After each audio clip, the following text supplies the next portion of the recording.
Hey guys, welcome back. So in this video, one of the important topic I will speak here and which you always use in your project called custom exceptions. Okay. So when you work for any project, 99% of the time you will use custom exceptions. Why? Because custom exceptions is the way where you can write your own custom exceptions, so that it will be very easy to identify what kind of exceptions you are planning to throw, and that will help you. So whenever you throw any exceptions, you should write custom exceptions, okay, so that whoever is calling your client, he will come to know. So what happens when you have a class A? Okay, what you have is you have class A has custom exceptions, these exceptions. So when the class B will call, when this guy will call A, he has to implement he has to handle the custom exceptions. Okay, he has to handle.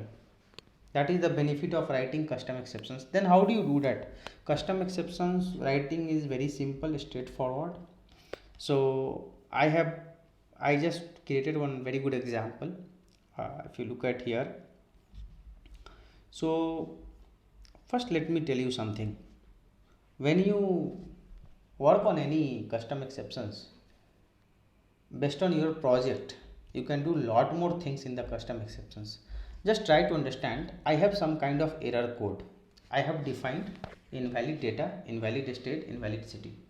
Three error code I have. This is my custom error code. This is nothing but enum class, and I have already covered the enum class, so I can tell you here directly. This is my enum class, and you know that the member of enum class is by default public static final.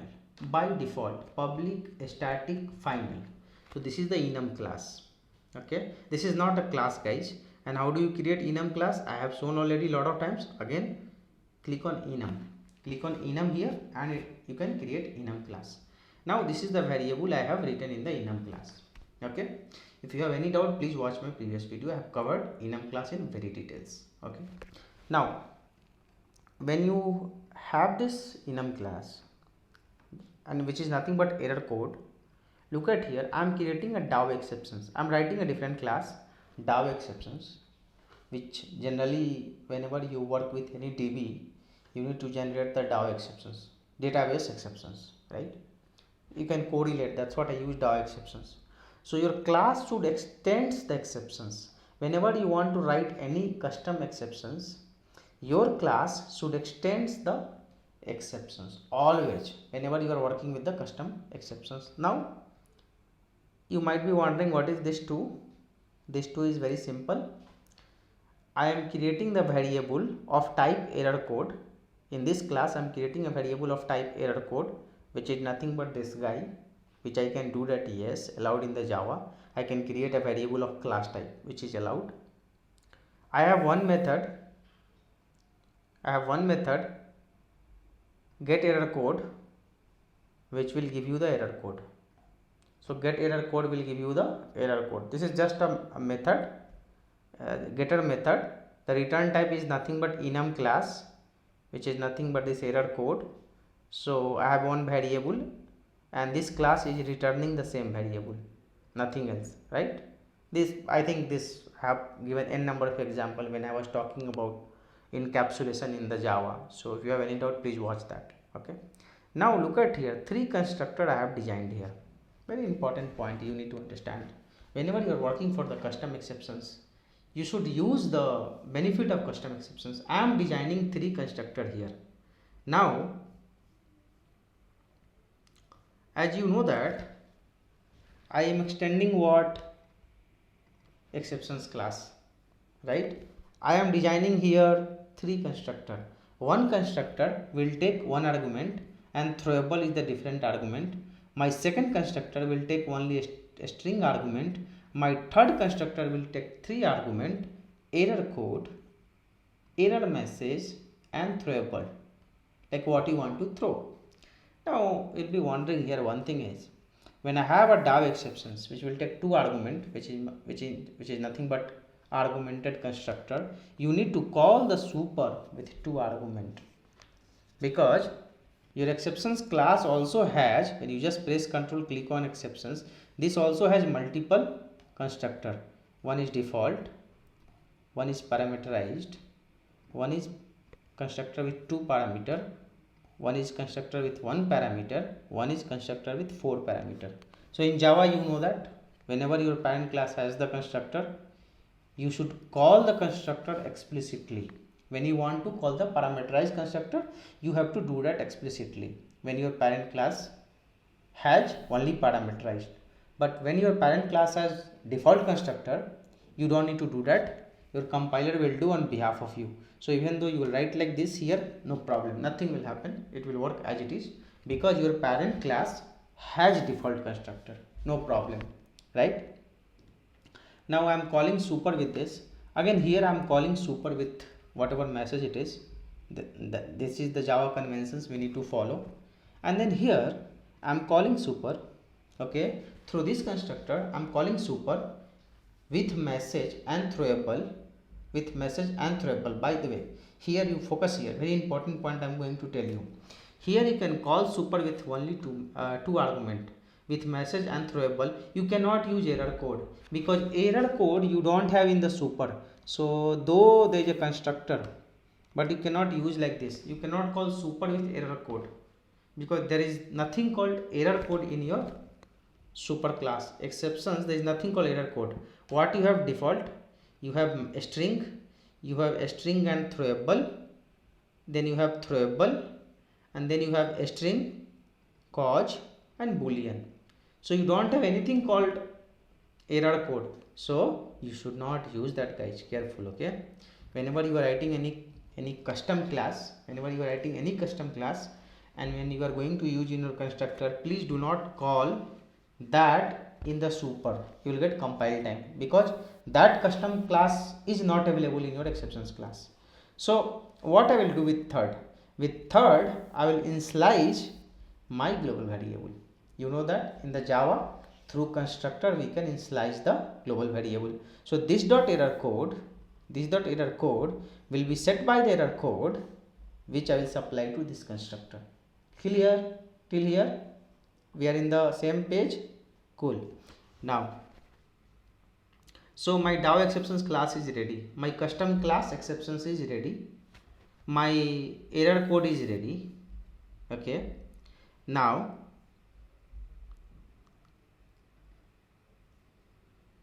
there is another exceptions, another class I have created, data exceptions class, third class, because I am just telling you in the project way so you can understand. You have one more custom exceptions called data exceptions, and you know that how to make any class as a custom exceptions, you have to extend exceptions, okay, always.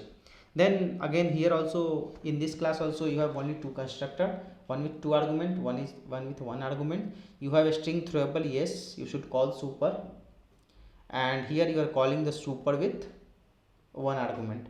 Guys, if you have any doubt in the super, please watch my video, super calling statement in the Java. I have covered in very details. Okay, so I am calling constructor of the parent class. Cool. So you have two custom exceptions, one is data, one is DAO. In DAO you have three constructor, and then you are also through constructor you are initializing the error code. Now this is the class, this you are working on the project and you have the class. Now you have a method called test1 method. You are saying that when a less than 10, throw DAO exceptions, throw new DAO exceptions, and you have created the DAO exceptions here. You can throw, right, because you have the class, you have the constructor, you can throw, because this DAO is of type what? Exceptions, because you know that in Java if you extend to the parent class, even your type becomes the same as the parent class. So even DAO exceptions becomes of type exceptions. So here you are throwing new DAO exceptions with this argument. Now very important point I was mentioning when I was talking in the throws, I was saying that I generally write custom. See, this is the benefit. When you write custom exceptions, compiler will force you to throw the exceptions. It will force you. So when you place mouse over here, add throws declarations. You have to have, otherwise compiler will complain you. Now second test2 method, I'm writing a try catch. I'm catching the arithmetic exceptions. I have a requirement. When there is arithmetic exceptions, you wrap to the DAO exceptions and you give me back, right? This is a requirement. That's how you work on the project. So you throw arithmetic. This guy will give you arithmetic. Then wrap to the DAO and give to the caller. Whoever will call this method, give to the DAO exceptions. So what you can do? Throw new DAO, and you have DAO with two arguments. One is a string, one is throwable. So E is nothing but throwable. So you can just pass like this E. E is the throwable. So just press Control, click on this, it will take you here. So you are calling a string and throwable. Clear? Right? In the catch also you are throwing the DAO exceptions. That's how we do generally in the real time. So you catch the exceptions and you throw your custom exceptions, right? So that caller will handle only DAO exceptions. He will not handle anything else. So how this is helpful? This is helpful like though you have 10 type of exceptions in your class. Okay, finally you catch everything and you wrap to the DAO exceptions and you throw it back. Okay, so you have to handle only one exceptions, right? Now test 3. When the arithmetic comes, you catch arithmetic and throw DAO exceptions with throw error code also. You say that error code invalid data. This is the error code, this is the message, and this is the throwable. Throwable means what? Throwable means what is the type, what is the exceptions you are getting it, actual exceptions. This throwable is nothing but actual exceptions that you will come to know what I am trying to say that. So now look at here, in this throw new DAO exceptions, in the catch you are wrapping the arithmetic exceptions to the DAO exceptions. So when you press Control, go here, this has the error code. Now what will happen with this error code? Your class variable will get initialized, right? Your class variable will get initialized with this error code. So when you throw this, right, now look at the caller here. You are calling from the different class. Assume that you are calling from the different class. Two method you are calling, test2 and test3. You are calling that only two method. See, the beauty is, since you are wrapping everything into the DAO exceptions, you just press mouse over here, click on add throws or add try catch. So you click on add try catch. Only you have to handle DAO exceptions because your program is throwing only DAO exceptions. See, internally it might be throwing n number of things internally, but you are catching it and you are wrapping to the DAO exceptions. You are wrapping to the custom exceptions.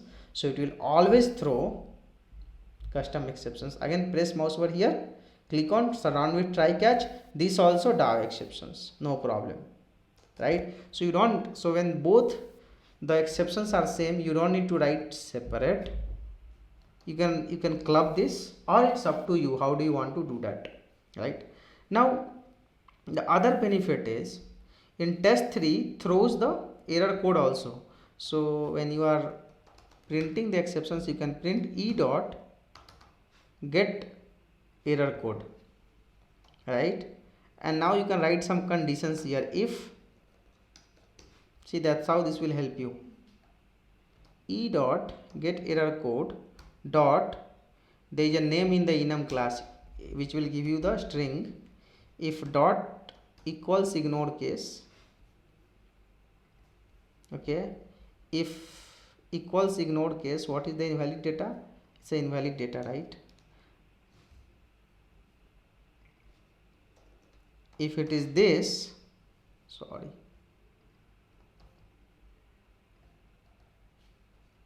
if it is this, do something here. This is the benefit of custom exceptions. So if the error code is this, then do something else, don't do anything. Okay, this is the benefit of custom exceptions. Like you can define a lot of data inside. You are catching that, you are doing that everything. Now though you have a DAO exceptions here, when you go here and when you call e dot get cause. Okay,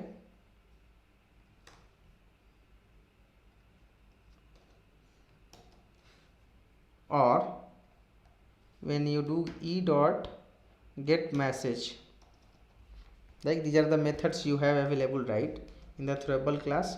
Now if you run that, see the benefit what you will get. See, so here I am doing that print stack trace, so stack trace will get printed. So when you are printing the stack trace also, though it is a DAO, it is telling you arithmetic exceptions, because it was actually arithmetic, you are wrapping to the DAO. Okay, so still you will get arithmetic. So I'll do one thing, for time being I will not print this, I will show you the test 3 so that you can understand. Oh shit, why did I do? Okay, so look at here, invalid data. Okay, and when I do a message, data is not valid, right? Data is not valid. From where this is message is coming? Because you have given here data is not valid, data is not valid. Now apart from that, you also do e dot get cause dot, you just do get cause. Okay, now let's see what you will get. See here, see error code, e dot error code, invalid data came, e dot error code here, then e dot message, data is not valid, which is coming from here.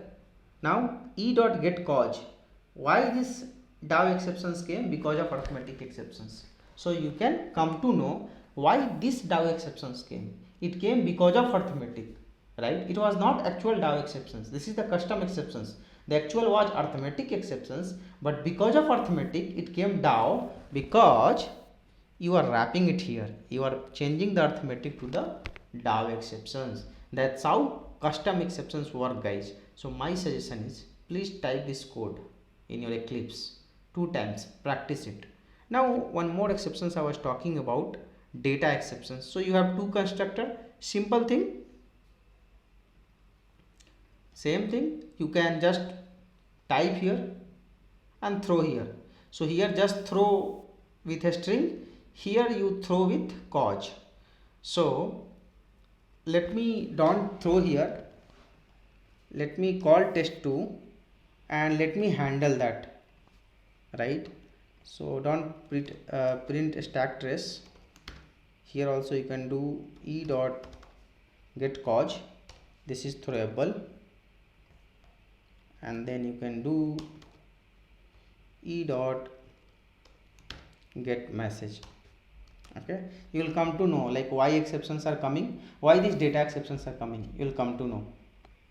See here, you are getting data exceptions, you are getting this data exceptions because of arithmetic exceptions, and the message is data is not valid. Did you see the beauty here? Though it is arithmetic, you are wrapping to the DAO, but when caller calls this and when he check for the cause, he will come to know why this data exceptions came, because of arithmetic. This is the beauty of custom exceptions. You can design n number of custom exceptions by extending that exceptions class, guys, right? So with this actually we are good with the exceptions in Java. Throws, everything I have covered. If I will feel any other important example I need to cover, of course I will do that. Okay, I'll be happy to do that. Now look at here, one thing I missed. The important point to remember about throws keyword, very important point. Throws keyword is required only for checked exceptions. It is required only for checked exceptions or for exceptions, which I have shown you, right? You please use checked exceptions when you want to throw, or for exceptions, right? Usage of throw keywords for unchecked exceptions is meaningless. You don't use for unchecked exceptions, as I have already told you n number of example.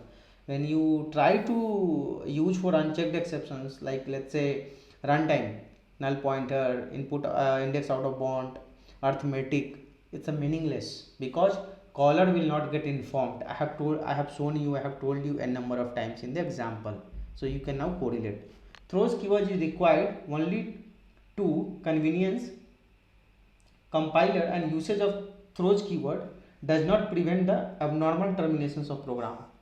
See here, this throws keyword does not mean that you are handling the exceptions. No, your program will get terminated. It is just, it will help to the compiler. It will help to the compiler to understand that if someone will call this method and if it has a throws, compiler will inform him, boss, please handle this. This will not stop your terminations of program. Very important point. Now, by the help of throws keyword, we can provide informations to the caller of the method about exceptions. Right? I can provide, okay, I will give you DAO exceptions. I have shown you, right? I'll give you data exceptions, so I can provide the informations. And this is very important point. Unchecked exceptions is meaningless. When you throw keyword for unchecked, meaningless. And I have shown you also a number of example, because unchecked exceptions are runtime exceptions. The runtime exceptions your caller will never come to know, even though you will throw, right? So there is no point of doing that. So I think with this we are good. I have covered as much as I can, and still if I'll feel, I'll make a different video. Now there is a difference I have listed out here. You can read this. By now you are very good in that. You have all the concepts. See, throw keyword is used to throw the exceptions explicitly. Throws keyword is used to declare the exceptions, possibly during its executions. Two things. Like throw you do by choice. Throws, compiler will force you. So whenever you are throwing checked exceptions, compiler will force you, right? Throw keyword is followed by an instance of throwable class or one of its subclass. So throw, whenever you want to throw that, you use instance of throwable class or subclass. But throws keyword is followed by one and more exceptions class and separated by comma, right? So what I'm trying to say that here is throw keyword is followed by the instance of throwable class or one of its subclass. Like when you are doing that, it should be always the instance of throwable class, because throwable class is the parent of exceptions class, okay, or one of the subclass, or it should be the subclass, like any arithmetic, add index out of bound and all that. But throws keyword is followed by one and more exceptions class. Throws should be always of type exceptions, and you can throw multiple exceptions by comma, right? Throw keyword is declared inside the method body. Look at here, throw keyword is declared inside the method body, which I have shown you in number of example. Throws keyword is used with the method signature, right? Method signature means here, so you can see that here, but throw will be within the body here, whereas throws will be with the method signature. That is the difference. We cannot throw multiple exceptions using throw keyword, of course not possible, but we can declare multiple exceptions comma separated using throws keyword, which I have told you, which I have shown you also. You can write multiple exceptions using comma by using throws keyword, but throw you can do only one. So with this we are done with exceptions in Java. If at all, if I feel anything I am missing, I'll make a video and upload to my channel. Thank you guys, thank you for watching this.